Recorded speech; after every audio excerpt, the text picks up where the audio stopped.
اس ملک کے خلاف سازشوں کا دائرہ وسیع کر دیا ہے۔ ہم ایسی پوزیشن پیدا کریں کہ جس میں ان کی سازشوں کا کلا کما ہو اور ہمارے ملک کا نظام تبدیل ہو جائے۔ اسی طرح ہم تمام اسلامی ممالک میں اپنے جو قوانین ہیں ان کو قرآن و شریعت، قرآن و سنت کے مطابق ہم تبدیل کریں، اور وہ پرامن طریقہ، بغیر تشدد کے طریقہ، بغیر ملکوں کو نقصان پہنچانے والا طریقہ، جس سے ہم ملک کے نظام میں تبدیلی لائیں۔ دوسری کیٹیگری یہ ہے کہ ہمارے کئی مسلمان، تقریباً تمام مسلمان ہر دنیا کے کونے کونے میں رہتے ہیں۔ دوسرا یہ ہے کہ ہماری وہاں حکمت عملی کیا ہونی چاہیے۔ ہماری وہاں حکمت عملی یہ ہونی چاہیے کہ ہم وہاں پہ اسلام کا نظام، پہلی بات تو یہ ہے اس ملک کے قوانین کو ماننا ہمارے اوپر واجب ہے۔ ہم اس ملک کے قوانین کو مانیں۔ جب ہم قوانین کو مانتے ہیں تو ہمارے پاس دوسرا راستہ صرف اور صرف تبلیغ کا رہ جاتا ہے۔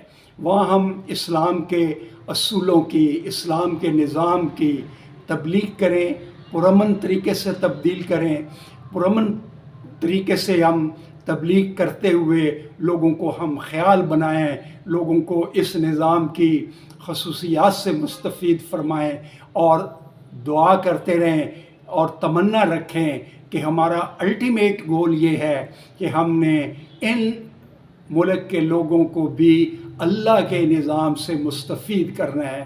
یہ ہمارا الٹیمیٹ گول ہونا چاہیے۔ لیکن ہم اس ملک کے قوانین کے خلاف بغاوت نہیں کر سکتے، اس ملک کے قوانین کے خلاف نہیں جا سکتے، اس کی فرما برداری ہمارے اوپر لازمی ہے، لیکن تبلیغ ہم کریں، اور جب اسلام کا غلبہ ہو جائے ہم دل میں یہ رکھیں کہ ہم نے اس نظام کو بھی اللہ کے نظام سے مستفید کرنا ہے، اور خلق خدا کو اللہ کی ہدایت کے مطابق وہ ہم نے اس کے مطابق قانون کو بدلنا ہے۔